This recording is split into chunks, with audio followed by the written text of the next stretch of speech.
내일은 사랑니를 뽑으러 가는 날이다. 별의별 생각이 다 든다. 뽑을 때 아플까? 아니면 뽑고 나서 아픈 걸까? 왜 이렇게 주변에서 친구들은 사랑니 뽑으러 갔다 왔는데 아파서 죽을 뻔했다고 겁을 주는 걸까? 별의별 생각이 꼬리를 물다가 스스로 내린 결론인데, 아무래도 사랑니는 사랑할 때쯤 나서 사랑니가 아니라 뺄 때 첫사랑을 잃는 것 같은 아픔이기에 그렇게 이름이 생긴 게 아닐까 싶었다. 제발 안 아파야 될 텐데. 지금 나는 일단 세 가지가 궁금하다. 첫 번째, 과연 나는 아픈 확률이 얼마나 큰 케이스일까? 두 번째, 주로 언제 아픈 걸까? 세 번째, 아픔을 최소화하기 위해서 내가 최대한으로 할 수 있는 것은 무엇일까? 내가 아무리 고민해봤자 답이 나오지 않는 문제다. 내일 치과 가기 전에 오늘 좀 늦은 시간이지만 닥터 W에게 물어보러 가야 되겠다. 아니, 이 시간에 왜 이렇게 얼굴 흑빛이 돼 갖고 왔어? 무슨 일이야? 다름이 아니라 제가 내일 사랑니를 이제 뽑으러 가게 됐어요. 근데 궁금한 것도 있고 평소에 이제 선생님 채널 구독하는 구독자로서 고민이 되게 많아서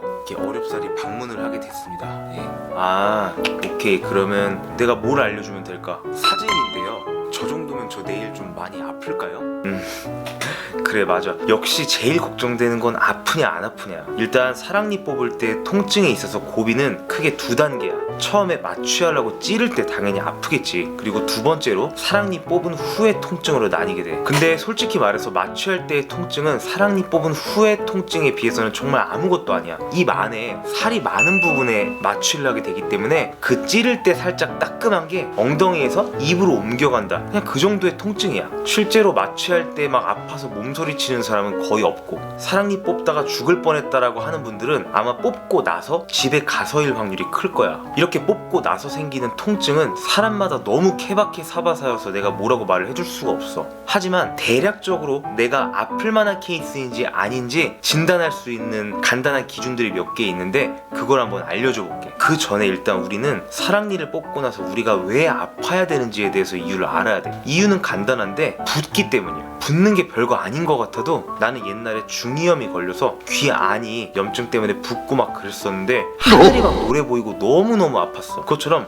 붓는 게 별거 아닌 것 같아도 우리한테 엄청난 통증을 야기할 수 있다는 거야. 그리고 두 번째로, 우리 몸이 상처를 입게 되면 우리 몸에서 아프다라고 하는 신호들을 막 보내는 그런 신호가 있어. 전문적인 용어로 프로스타글란딘이라고 하는데, 그 분비 때문에 우리는 통증을 느끼는 거야. 근데 사랑니를 뽑는 과정에서 잇몸 살들과 그리고 치아 주변의 인대가 얼마나 뭉개지는지, 그리고 혹시 뼈를 치게 되는지에 따라서 심해지는 경향이 있어. 좀 따라가는 경향이 있다는 거야. 그러다 보니까 당연히 내 사랑니가 째거나 뼈를 칠 필요 없이 나와 있다면 그거는 지금 그냥 집 가서 발 닦고 자도 돼. 아니, 살을 째지도 않을 거고 뼈를 치지도 않을 거기 때문에 마취만 잘 되면은 위아래 같이 뽑는다고 해도 아무리 길어야 10분 정도 안에는 다 끝이 날 거야. 도중에 뿌리가 부러지거나 그러지 않는 이상. 근데 마취 잘 됐는지 안 됐는지를 어떻게 알 수 있나요? 만약 마취가 제대로 안 됐는데도 치과 의사가 막 뽑으려고 할까봐 저는 사실 그게 걱정되는데. 아, 그치. 내가 감각이 없는지 사실 의사 입장에서 모를 수도 있으니까. 근데 우리가 보통 아래 사랑니를 뽑을 때는 요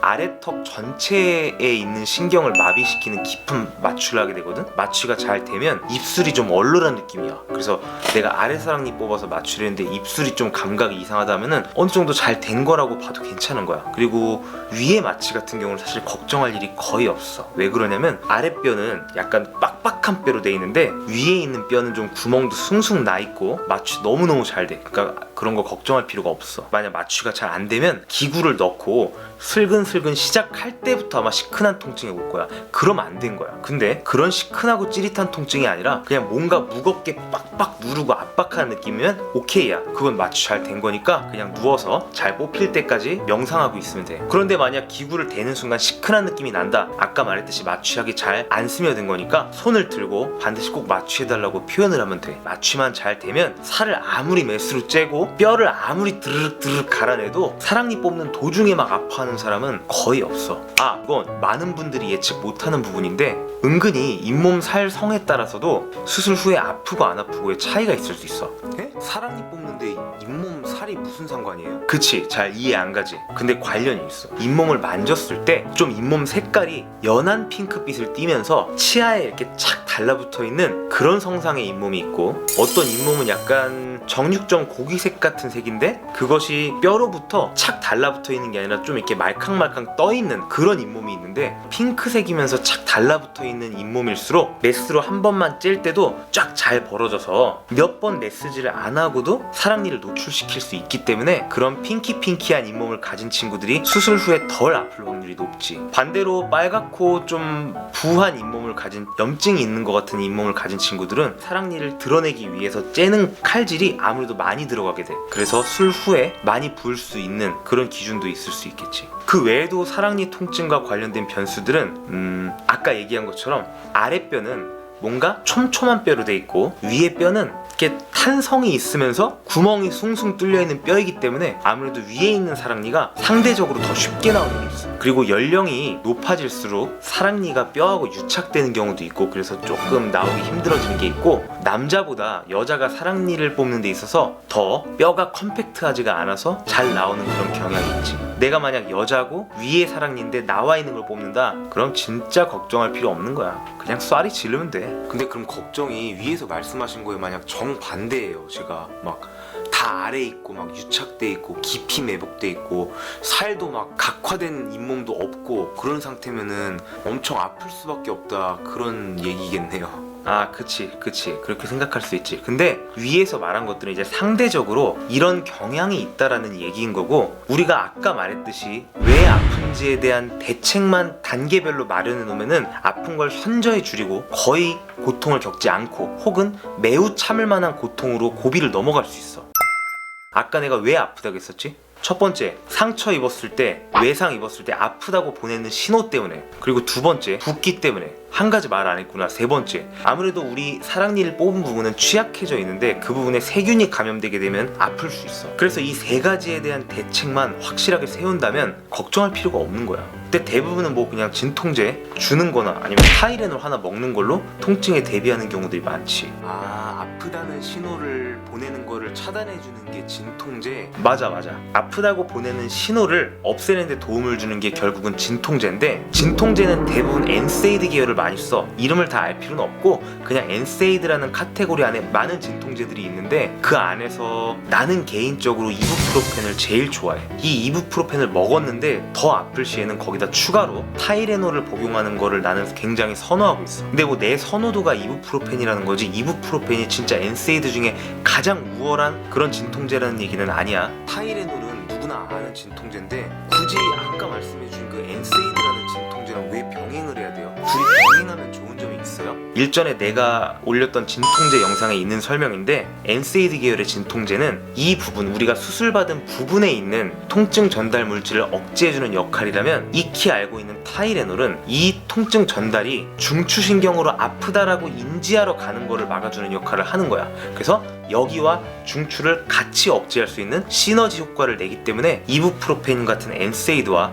타이레놀을 같이 먹어주면 도움이 된다는 얘기야. 그럼 혹시 제가 약을 먹었는데도 또 아프면 그냥 계속 좀 복용량을 늘려서 더 먹으면 되나요? 그러고 싶겠지. 그리고 실제로 환자분들 중에서도 아파서 1시간마다 진통제를 먹었다라고 하시는 분들인데, 사실 그거는 그렇게 큰 효과가 없을 거야. 왜 그러냐면 약이라는 것이 우리 몸에 흡수돼서 대사가 되는데도 시간이 걸리고, 우리 몸에서 일을 처리할 수 있는 것도 능률의 한계가 있을 거 아니야. 괜히 약마다 혈중 최고 농도가 되는데 몇 시간이 지나야 된다, 이런 말이 있는 게 아니야. 그래서 우리가 복용하는 이부프로펜과 타이레놀을 기준으로 얘기를 했을 때 보통은 2-3시간 정도가 지나야 약효가 반감이 돼. 즉 효과가 떨어지기 때문에 그럴 때마다 한 번씩 추가적으로 복용해주면 되는 것이지, 그 전에 계속해서 복용한다고 해서 그것이 우리가 원하는 진통 효과를 내는 건 아니야. 이부프로펜 같은 경우는 반감기가 3시간 정도고 타이레놀은 반감기가 2시간이니까 약 3시간에 한 번씩 약을 복용해주면 될 거야. 하지만 아까도 얘기했듯이 엔세이드에는 이부프로펜만 있는 게 아니야. 그래서 치과에서 처방해주는 진통제가 뭔지를 잘 알아둬서 그 진통제의 방광기를 알아두는 것도 필요해. 붓는 것도 아까 되게 아플 거라고 하셨잖아요. 붓는 거는 어떻게 막으면 좋을까요? 맞아, 부으면 엄청나게 아프다고 했지. 그 붓기를 가라앉혀주는 게 바로 스테로이드야.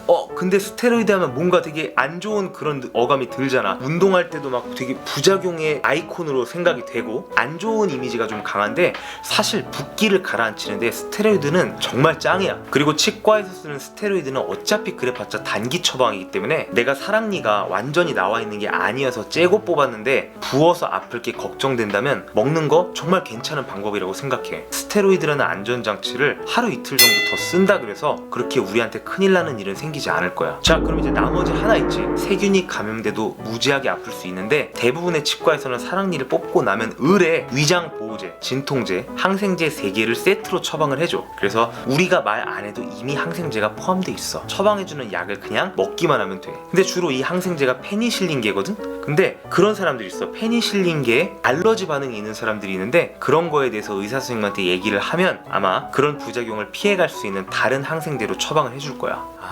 그럼 진짜 이제 이 정도면 우리가 할 수 있는 건 다 한 거겠네요. 이제 마취만 잘 되기를 기도하면 될 것 같습니다. 그치, 내일 뽑는 예약은 몇 시쯤 했어? 저 내일 5시에 예약했습니다. 오케이. 내가 한 가지 비책 하나 또 알려줄게. 진통제를 흔히들 수술 끝난 후에 먹는다고 알고 있는 사람들이 많은데, 수술 1시간 전에 먹는 진통제가 술 후 통증을 상당히 감소시켜준다라는 논문들이 많이 있어. 그거를 술전 진통제 복용이라고 하는데, 왜 하필 1시간이냐면 보통의 진통제들이 1시간에서 2시간 정도 사이에 우리 몸 안에서 최고 농도치가 되거든. 물론 여기에 대해서 논란의 소지는 있어. 항상 그런 건 아니라고. 하지만 적어도 이 술 전에 진통제를 먹으면 내가 술 후에 진짜 느끼는 통증이 적어지던가 내가 느끼는 통증을 없애기 위해서 먹는 진통제의 양이 적어진다라는 논문들이 많이 나와 있어. 미리 만반의 준비를 한다 그래서 손해될 건 딱히 없으니까 술 전에 진통제 먹고 가는 것도 한번 해보자. 그러면 진짜 이제 내가 할 수 있는 건 다 하는 거야. 진짜 너무 감사합니다. 이제 집에 가서 발 닦고 잠잘 수 있을 것 같아요. 내일 안 아프게 잘 뽑고 오길 바란다. 화이팅!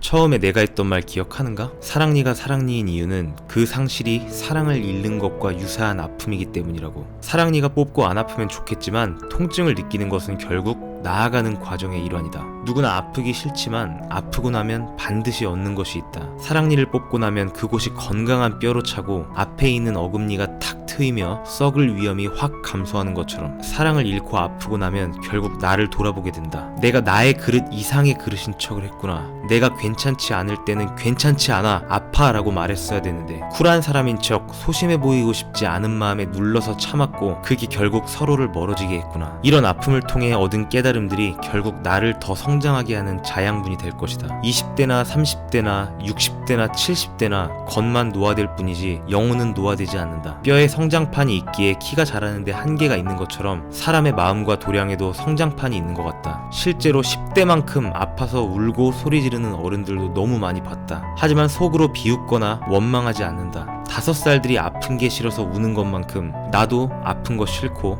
아프면 울고 싶으니까. 이제 사랑니를 뽑으러 가는 당신도 사랑니를 뽑고 오면 한층 더 치과에 대한 담력이 레벨업 할 것이다. 드륵드륵하는 소리도 잘된 마취 아래서는 결국 요란한 빈수레라는 것을. 생각보다 별것 아닐 것이다. 우리는 아픔에 대비할 수 있는 모든 방법을 알고 있다. 파이팅!